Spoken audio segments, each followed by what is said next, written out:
In the last video, I explained the basics of probability and highlighted it is important to know some basic set theory before diving deeper into probability. In this second video of the series, we'll explore set theory in detail. Alright, let's talk about set theory in this video. Let's start with the basic question. What is a set? A set is a well-defined collection of objects or elements where there is no ambiguity or confusion about whether an object belongs to it or not.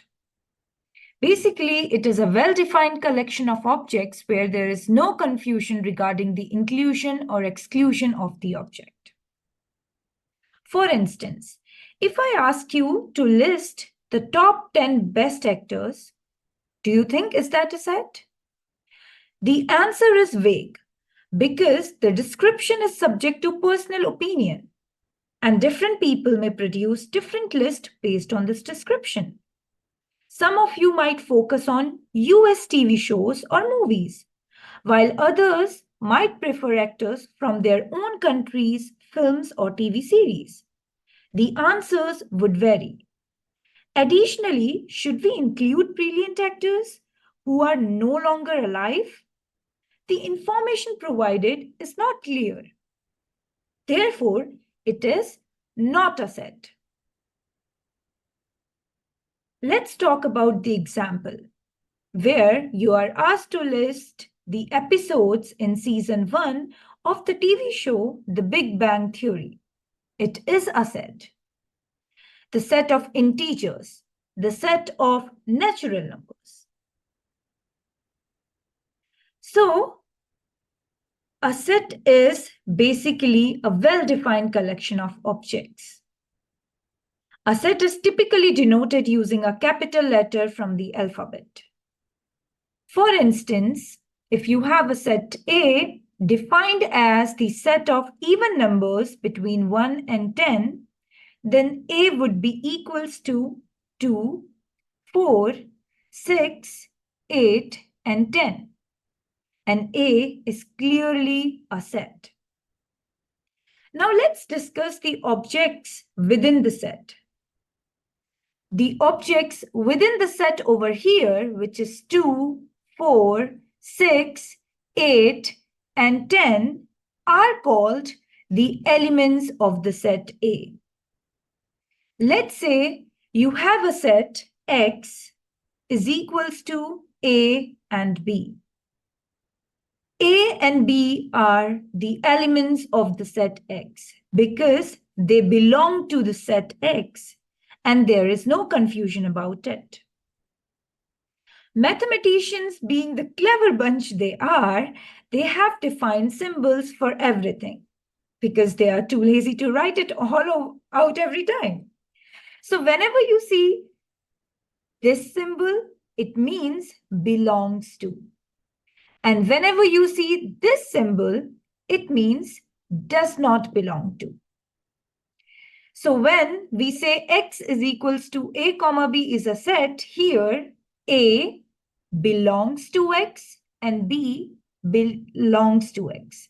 So these are the symbols you make when you write an element that belongs to X or does not belong to X.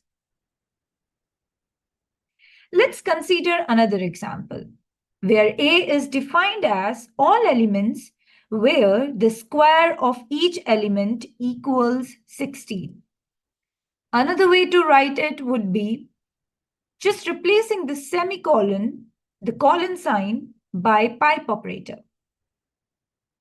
Here, the colon sign and the pipe operator means such that. So how is A defined? A is defined, A contains all elements where the square of each element equals 16. So what are those elements? The possible elements is either 4 or negative 4. So A is equals to negative 4 and 4. And this negative 4 and 4 are elements of the set A, and negative 4 belongs to A and 4 belongs to A. Now let me ask you a question. Does -2 belongs to this set A? That is, -2, does it belongs to A? The answer is no, because -2 is not the element of A. And if you try to square this -2, you're going to get 4. And A is defined as the set which contains all elements such that the square of that element is equals to 60. Therefore, -2 does not belongs to A. Okay, if we have two numbers, 1 and 2, we know that 1 is less than 2. But if I give you two sets or subsets X and Y, what can you say about them? Can you compare them? The answer is yes. Suppose X and Y are two sets. Y is a subset of X if every element of Y is also an element of X. For instance, let's revisit the set A we defined earlier, such that the square of those elements is equals to 16. Now let me ask you a question. Is A a subset of the integers? The answer is yes. A is a subset of the integers because both 4 and -4, which are the elements of A, are also the elements of integers.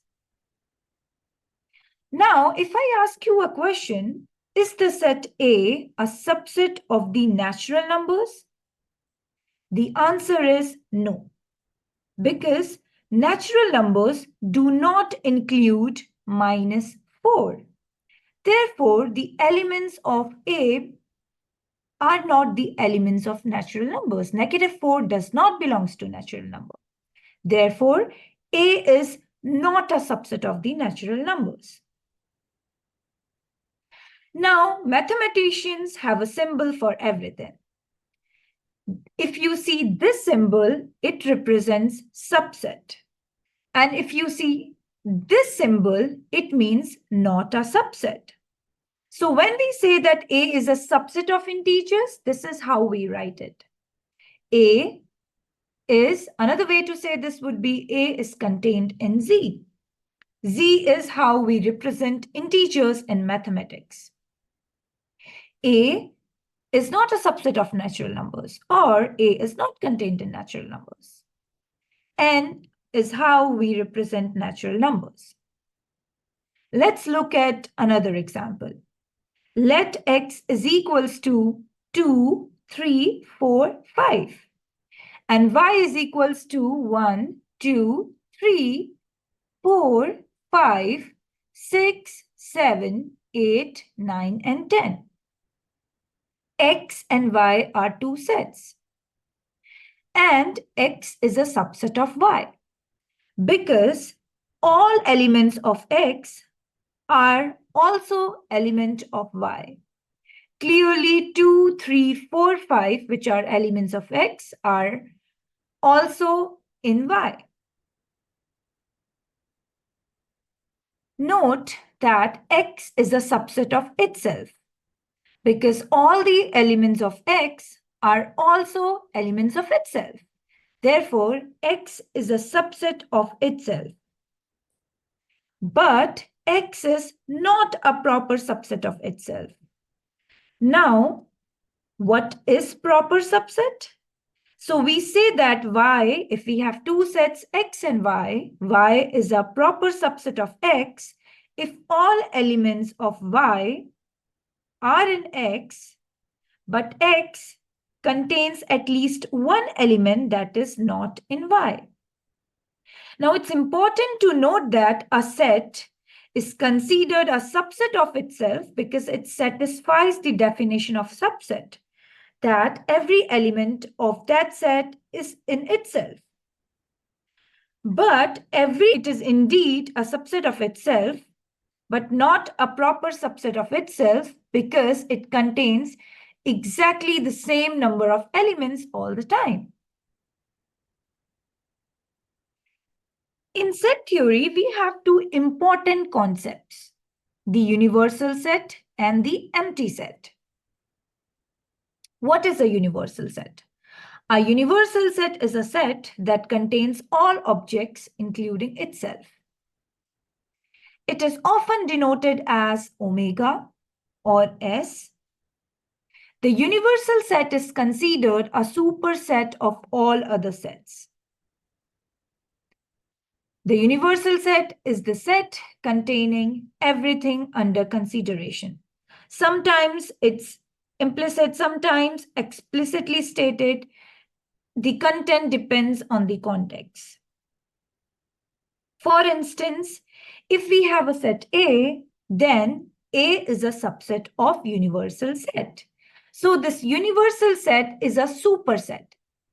It basically all the sets are the subsets of this universal set. What is an empty set? An empty set, also known as null set, does not contain any elements at all. It is denoted as phi. The empty set is a subset of every set. In other words, phi, that is the null set or the empty set, is contained in every set. So if you are given with a set A, the trivial condition would be that the empty set is contained in the set A, and this A is contained in the universal set, omega. Also, empty set is a subset of universal set as well, because empty set is a subset of every set, or another way to say that would be because universal set is the largest set, it is the superset, therefore it contains every other set. So what is the summary? The summary is that the universal set, which is denoted as omega or S, it contains all elements. Phi, which is denoted as empty set, which is denoted as phi, does not contain any element. A, if you have any given set A, it is always contained in universal set. That is, every set is a subset of the universal set, whereas the empty set is a subset of every set.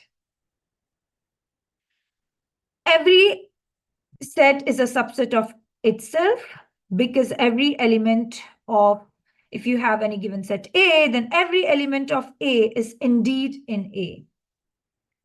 But it is not a proper subset of itself. Equal sets. Let A and B be two sets.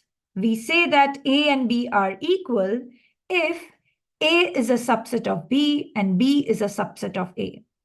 That is, A is contained in B and B is also contained in A. If we have numbers, then we have some sort of operations. For instance, if we have 1, 2, 3, 4, 5 numbers, we have operations such as addition. If you add two numbers, if you add 1 and 2, you get 3. We have an operation defined called subtraction. We have an operation defined called multiplication, division. When it comes to set theory, there are some operations defined for sets as well. The first operation is the intersection. If you have two given sets A and B, the intersection between those sets A and B is defined is equals to, it basically contains all the elements that are both in A as well as in B. Another operation we have in set theory is union, which contains all the elements that are either in A or in B or both in A and B. So intersection between two sets basically includes all the elements that are common in both the sets, whereas union includes all the possible elements in both the sets. Let's have a look at these operations using Venn diagram. Let's say for the first figure, this first circle represents set A, and the second circle represents set B. The union between A and B is the gray shaded region. The gray shaded region is basically the union of A and B. Basically, all the elements in A and B. Now, let's have a look at the second figure. Let's say the first circle represents the set A. The second circle represents the set B. Now, the gray shaded region over here represents A intersection B, which means only elements that are common in both A and B. Another operation which we have in set theory is complement. If A is a set, then complement of A with respect to universal set is defined as all those elements in omega, all those elements in universal set, such that X does not belongs to A. It is often denoted as A to the power C, which is A complement, or A bar, or just omega minus A, which means you are getting rid of all the elements from omega that belongs to the set A. If you look at this Venn diagram, let's say that this circle represents the set A, and this rectangle is basically the universal set. Then your A complement is the white region inside the rectangle. Basically, the white region represents all the elements in the universal set that does not belong to this circle, the set A. So A complement is all those elements that do not belong to the set A. Let's talk about another operation, which is difference. Let's say you have two sets A and B. The difference between two sets A and B is defined as all those elements in A which are not in B. Next, what we have is Cartesian product. The Cartesian product between two sets A and B is equals to the set of ordered pairs from AB. If let's say that A is your R, all real numbers, B is equals to R, then the Cartesian product between R and R, right, real numbers and real numbers would be R2, that is XY plane, which is equals to all the ordered pairs XY such that X belongs to R and Y belongs to R. We will do an example where we will define two sets A and B, and we'll try to use all these operations, and then I'm sure it will be much clearer to you all. Next, what we have is disjoint sets. Two sets A and B are called disjoint if they have no elements in common.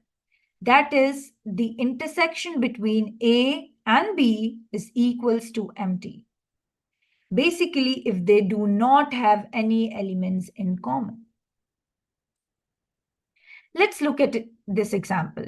Here, omega is explicitly stated that omega is equals to all natural numbers from 1 to 9. 1, 2, 3, 4, 5, 6, 7, 8, 9. So it basically contains all natural numbers from 1 to 9. And then we have two subsets of omega, where A is defined as 1, 2, 3, 4, and B is equals to 4, 7, 8. Omega being the superset contains the elements of A as well as the elements of B. Okay, now let's talk about A union B. A union B basically contains all the elements that are in A as well as in B. So when you are trying to find A union B, first you will list the elements that are in A, which is 1, 2, 3, 4. Now you have to list the elements from the set B. Now B contains 4, 7, 8. 4 is already written in the set, is already written over there because A contains A contain 4 as well. Therefore, we will not repeat it and we will just write 7 and 8. So A union B is 1, 2, 3, 4, 7, 8. Now, if you carefully observe, you will see that A union B contains the elements of A and the elements of B. Basically, all the elements of A are also the elements of A union B. And all the elements of B are also the elements of A union B. So from here, you can conclude that A is contained in A union B and B is contained in A union B. That is, A is a subset of A union B and B is contained or a subset of A union B. Let's look at A union A. Now, you are trying to find the union of set A with itself. So you're going to list the elements of A, which is 1, 2, 3, 4. And again, you have to list the elements of A, but you have already listed it. So you will not repeat it. And what do you get? You get that A union A is equals to A. Let's try to find out A intersection B. A intersection B basically contains all the elements that are both in A as well as in B. Common elements. All those elements that are in both the sets. The only element which is common in both A and B is 4. Therefore, A intersection B in our case would be equals to 4. Now, if you see over here, you will observe that A intersection B contains just one element, which is 4. 4 is also an element of B. 4 is also an element of A, which gives us that A intersection B is a subset of A. And A intersection B is also a subset of B. Similarly, now let's try to find the intersection of a set with itself. So you are trying to check between A and A that what are the elements which are common in both the sets. Since you are finding the intersection of the same set with itself, the elements would be same, which is 1, 2, 3, 4. And therefore, A intersection A in this case is also equals to A. Let's try to find the complement of A. How is complement of A defined? A complement is defined as all the elements in the universal set such that those element does not belongs to A. If you go back and look at omega, which is your universal set, you will see that it is equals to 1, 2, 3, all the natural numbers till 9. Now, you basically have to list all those numbers in the universal set that do not belong to A, such that X do not belongs to A. So what are the elements left with you? 5, 6, 7, 8, 9. So your A complement is 5, 6, 7, 8, 9. And if you carefully observe, you will see that this set A complement and the set A, which is defined as 1, 2, 3, 4, has no element in common. A contains the number from 1 to 4, whereas A complement contains the number from 5 to 9. So from here, you can say that A complement intersection A is empty, which means that A and A complement are disjoint sets. Okay, let's try to find the complement of A complement. So we already know now what is A complement. What would be A complement? complement, A complement would be all the elements in the universal set now, which do not belong to A complement. Now, let's go back. So these are the numbers in the universal set 1 to 9. We have to list those elements of omega that do not belong to A complement. So the only elements left with us are 1, 2, 3, 4. Now, if you carefully see, this A complement is equals to A in this case.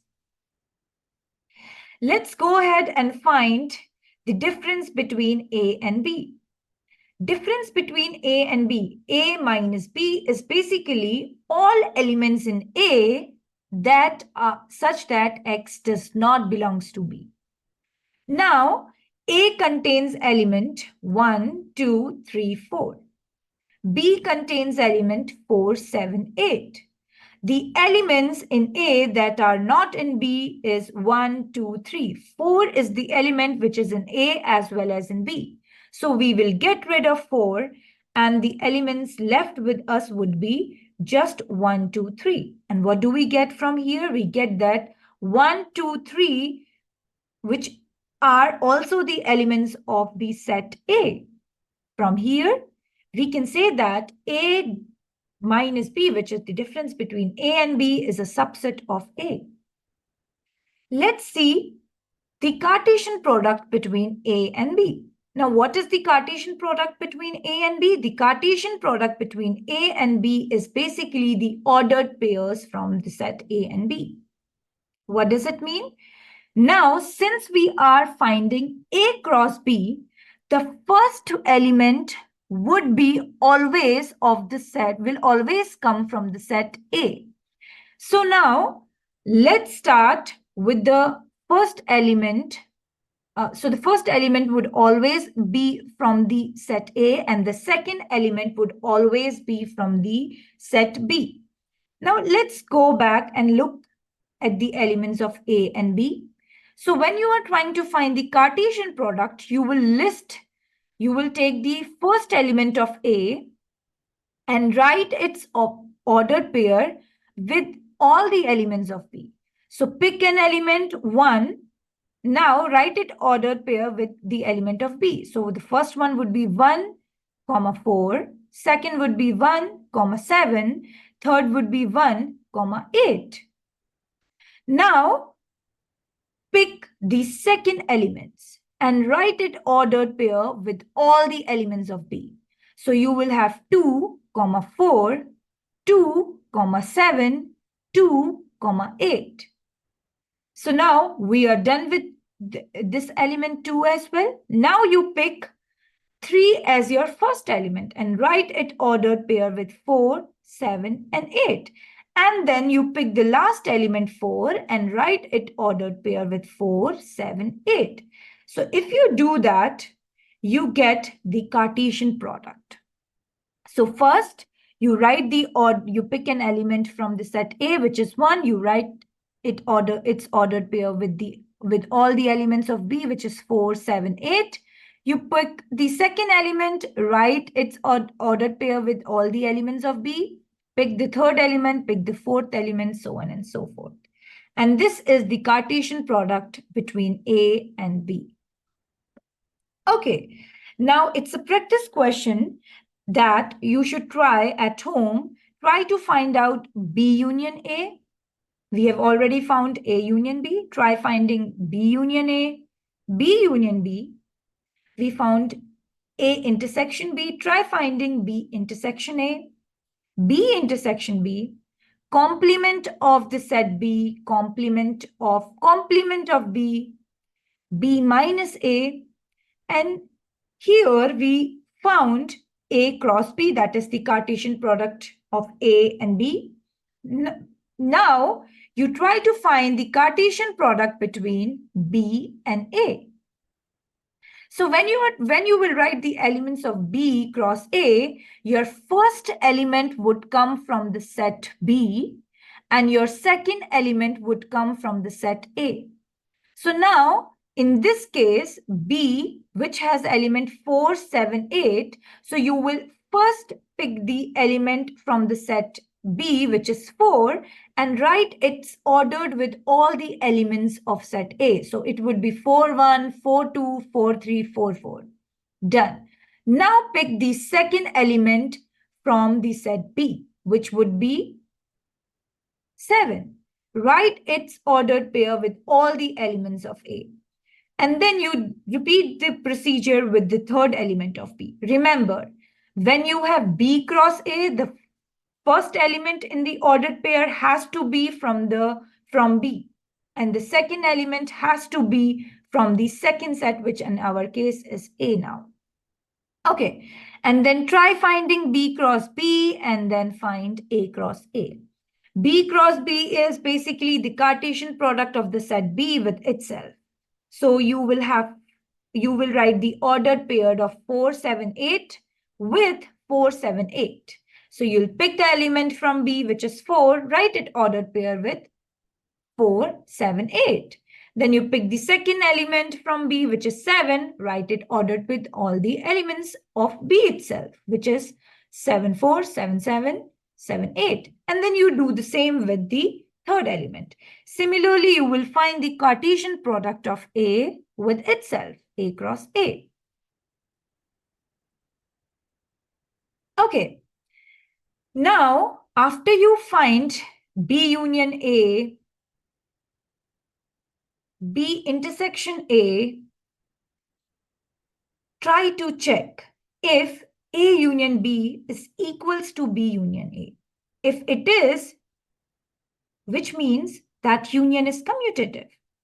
If intersection is same, A intersection B is equals to B intersection A, it means intersection is commutative.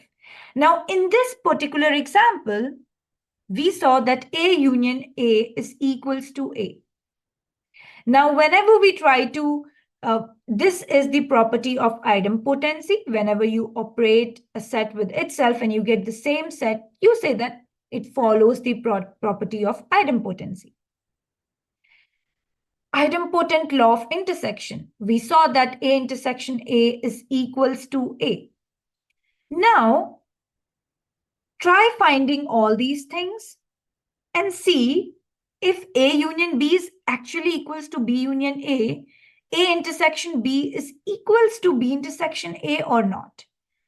Try checking all these properties, all these statements using the example above. And if it holds, see if you can prove them on your own in general. Now, whatever you will conclude from the example is just the conclusion what you have got from the example. You cannot generalize it. To generalize these statements, you will have to find a general proof. And see, can you prove all these statements on your own? Can you find a proof of these statements on your own? It's completely fine if you are not able to do so, because it's just the start of the course and you are here to learn. In the next video, I will prove some properties. I will prove some of the properties for you all and ask you to prove some on your own for practice. So do watch the next video. I'll see you all later. Goodbye.